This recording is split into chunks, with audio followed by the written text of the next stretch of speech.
Hello guys, welcome back to the channel. তো এই ভিডিওতে আমরা কেকেআর টিমকে নিয়ে কথা বলবো। আইপিএল শুরু হতে আর মাত্র এক সপ্তাহ খানিক বাকি রয়েছে। তবে এবারের মেগা নিলামে কোন কোন ভারতীয় প্লেয়ারকে কিনতে পারে কেকেআর টিম, সেটাই আজকের এই ভিডিওতে আমরা জেনে নেব। তো 6টি প্লেয়ারকে রিটেন করার পর আমরা যদি এখন কেকেআর টিমের প্লেইং ইলেভেনটা দেখি, সেখানে দেখতে পাচ্ছি যে কেকেআরের প্লেইং ইলেভেনে 3জন ভারতীয় প্লেয়ারের কিন্তু স্লট ফাঁকা রয়েছে। কোন কোন প্লেয়ার? তারা হচ্ছে মেনলি ব্যাটসম্যান, অর্থাৎ মিডিল অর্ডার ব্যাটসম্যান, যেখানে গত বছর খেলছিল শ্রেয়াস আয়ার, ভেঙ্কাটিশ আয়ার ও নীতিশ রানা, অর্থাৎ এই 3 প্লেয়ারের স্লট কিন্তু ফাঁকা রয়েছে কেকেআরের প্লেইং ইলেভেন, এবং এদের জায়গা কিন্তু কেকেআরকে মেগা নিলামে প্লেয়ার কিনে পূরণ করতে হবে।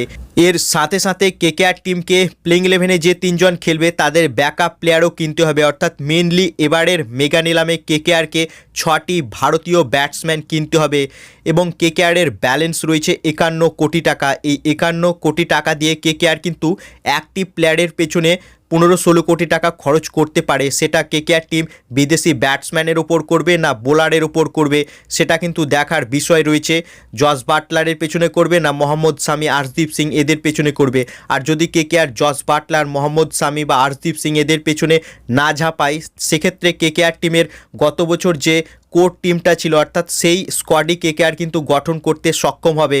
কারণ কেকেআরের কাছে একটা অ্যাডভান্টেজ রয়েছে যে নীতিশ রানা, ভেঙ্কাটিশ আয়ার এদের নাম কিন্তু পরে আসবে, অর্থাৎ মার্কি যে দুটো সেট রয়েছে সেই সেট দুটোতেই ম্যাক্সিমাম ফ্র্যাঞ্চাইজিদের ব্যালেন্স কিন্তু শেষ হয়ে যাবে, কারণ সেখানে মার্কি প্লেয়ারগুলো রয়েছে। এবং নীতিশ রানার নাম তো 14 নম্বর সেটে রয়েছে, অর্থাৎ তার দাম কিন্তু খুব একটা বেশি উঠবে না। আর কেকেআর যদি মার্কি সেট থেকে কোনো প্লেয়ার না উঠায়, সেক্ষেত্রে কেকেআরের ব্যালেন্স তাদের কাছে থাকবে এবং তারা খুব সহজেই নীতিশ রানা, ভেঙ্কাটিশ আয়ার এদেরকে নিলাম থেকে তুলতে পারবে। তো ভারতীয় ব্যাটসম্যান যাদেরকে কেকেআর এবারের মেগা নিলামে টার্গেট করতে পারে সেট 3 থেকে, তারা হচ্ছে রাহুল ত্রিপাঠী ও দেবদূত পাডিক্কেল। হ্যাঁ ফ্রেন্ডস, ভেঙ্কাটিশ আয়ার ও নীতিশ রানার আগে কিন্তু নাম আসবে মেগা নিলামে রাহুল ত্রিপাঠীর নাম। তাই দেখার ইন্টারেস্টিং বিষয় হবে যে রাহুল ত্রিপাঠীর পেছনে কেকেআর যায় কি না। যদি রাহুল ত্রিপাঠীকে একটা ডিসেন্ট অ্যামাউন্টে পেয়ে যায়, তার দাম খুব একটা যদি না ওঠে, সেক্ষেত্রে মনীষ পাণ্ডের জায়গাটায় রাহুল ত্রিপাঠীকে কিন্তু নিয়ে আসতে পারে কেকেআর টিম। এরপরে ভেঙ্কাটিশ আয়ারের নাম আসবে সেট 4-এ রয়েছে, এবং ভেঙ্কাটিশ আয়ারের দাম কিন্তু ঠিকঠাক হতে পারে এবারের মেগা নিলামে। তার নাম কিন্তু সেট 4-এ রয়েছে, অর্থাৎ নীতিশ রানার আগে ভেঙ্কাটিশ আয়ারের নাম আসবে এবং সেখানেও কেকেআরের টাকা খরচ হতে পারে। ভেঙ্কাটিশ আয়ারের পেছনে ডেফিনেটলি কেকেআর যাবে।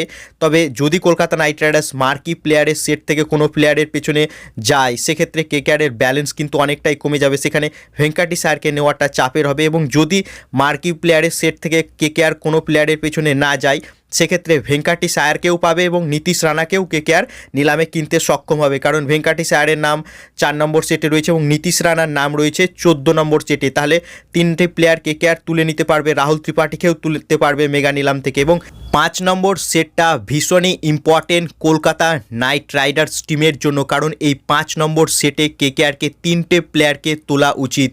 কারণ এই 5 নম্বর সেটে রয়েছে উইকেট কিপারদের সেট, যেখানে গত বছর কেকেআরে খেলা ফিল সল্টও রয়েছে এই 5 নম্বর সেটে, রহমানুল্লাহ গুরবাজও রয়েছে, এবং অনলি ভারতীয় উইকেট কিপার হিসেবে রয়েছে জিতেশ শর্মা।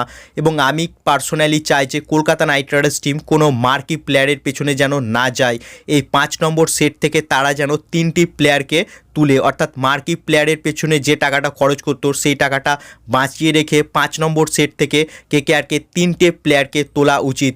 ফিল সল্ট, রহমানুল্লাহ গুরবাজ আর জিতেশ শর্মা, যেখানে কেকেআরের স্কোয়াড গত বছরের থেকেও দুর্দান্ত শক্তিশালী হতে পারে।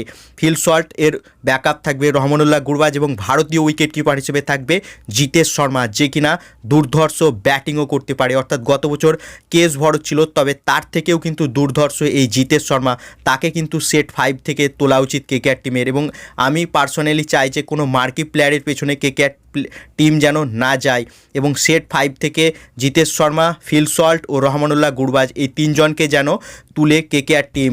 এছাড়াও 5 নম্বর ইন্ডিয়ান ব্যাটসম্যান হিসেবে 8 নম্বর সেট থেকে আঙ্ক্রিশ রঘুবংশী অথবা অভিনব মানহোর এই দুই প্লেয়ারকে তোলা উচিত কেকেআর টিমের, অর্থাৎ এই দুজনকেই নেওয়া উচিত।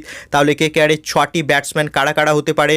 রাহুল ত্রিপাঠী, ভেঙ্কাটেশ আয়ার, নীতিশ রানা, জিতেশ শর্মা, আঙ্ক্রিশ রঘুবংশী ও অভিনব মানহোর। তো এই 6 জন ইন্ডিয়ান ভারতীয় ব্যাটসম্যান কেকেআর মেগা নিলামে কিনে যদি তারা মার্কি কোনো প্লেয়ারের পেছনে টাকা খরচ না করে তাহলে এই 6 জনকে প্রায় পেয়ে যাবে কেকেআর টিম।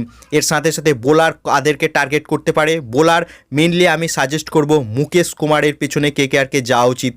তবে আমার ডাউট রয়েছে যে দিল্লি ক্যাপিটালস টিম মুকেশ কুমারকে আরটিএম করে নিতে পারে, কারণ মুকেশ কুমার ইডেন গার্ডেন্সের কন্ডিশনটা ভালোভাবেই জানে। সে সম্ভবত বাংলার হয়ে ক্রিকেট খেলেছে এবং দুর্দান্ত ইয়র্কার মারতে পারে, শুরুতেও বল করতে পারে এবং শেষের দিকেও ডেতে বল করতে পারে মুকেশ কুমার। তাই মুকেশ কুমার অপশান রয়েছে। এছাড়া বৈভব আরোরা, সাকিব হোসেন তো রয়েছেই। মেনলি গত বছর যারা ছিল সাকিব হোসেন, বৈভব আরোরা, অনুকূল রয় অলরাউন্ডার, স্পিন অলরাউন্ডার অনুকূল রয় বা কৃষপ্পা গৌতম, এই ধরনের স্পিন অলরাউন্ডারদের নেওয়া উচিত কেকেআর টিমের। বাকি ভারতীয় ফাস্ট বোলার হিসেবে মুকেশ কুমার, বৈভব আরোরা, সাকিব হোসেন এদেরকে নেওয়া উচিত। মুকেশ কুমারকে যদি না পাই সেক্ষেত্রে ইয়াশ ঠাকুরকে টার্গেট করা উচিত। তো এই ভারতীয় ফাস্ট বোলারদেরই নেওয়া উচিত কেকেআর টিমের।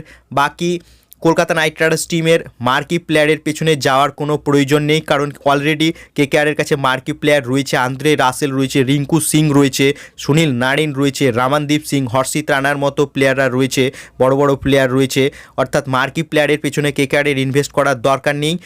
অর্থাৎ গত বছর কেকেআরের যে স্কোয়াড ছিল মেনলি সেই স্কোয়াডটাকেই বজায় রাখা উচিত। তাই আমি সাজেস্ট করব যে সেট 5 কেকেআরের জন্য ভীষণ ইম্পর্টেন্ট। সেখান থেকে 3টি প্লেয়ারকে নেওয়া উচিত কেকেআরের। রহমানুল্লাহ গুরবাজ, ফিল সল্ট আর জিতেশ শর্মা, এই 3 জন ব্যাটার উইকেট কিপারকে নেওয়া উচিত কেকেআর টিমের। এবং বোলার হিসেবে মুকেশ কুমার, বৈভব আরোরা, সাকিব হোসেন এদেরকে টার্গেট করা উচিত। মুকেশ কুমারকে না পেলে ইয়াশ ঠাকুর। বাকি ব্যাটসম্যান তো বললাম, ভেঙ্কাটেশ আয়ার, নীতিশ রানা, দুজনকেই পেয়ে যাবে কেকেআর টিম যদি তারা কোনো মার্কি প্লেয়ারের পেছনে টাকা খরচ না করে। তাহলে ভেঙ্কাটেশ আয়ারকেও পাবে, নীতিশ রানাকেও পাবে, কারণ ভেঙ্কাটেশ আয়ারের নাম রয়েছে সেট 4-এ, নীতিশ রানার নাম রয়েছে সেট 14-তে। অর্থাৎ নীতিশ রানা তো অনেক শেষে আসবে, অর্থাৎ তখন অলরেডি ফ্র্যাঞ্চাইজিদের টাকা অনেকটাই কমে যাবে। তাই নীতিশ রানাকে কিন্তু চিপলি পেয়ে যাবে কেকেআর টিম।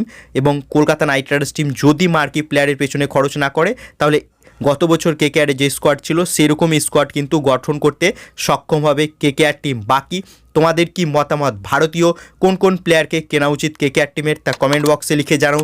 মার্কি কোনো প্লেয়ারের পেছনে কেকেআর টিমের কি টাকা খরচ করা উচিত, না গত বছরে কেকেআরের যে স্কোয়াড ছিল সেই স্কোয়াডটাকেই গঠন করা উচিত? তোমাদের কি মতামত এ বিষয়ে তা কমেন্ট বক্সে লিখে জানাও।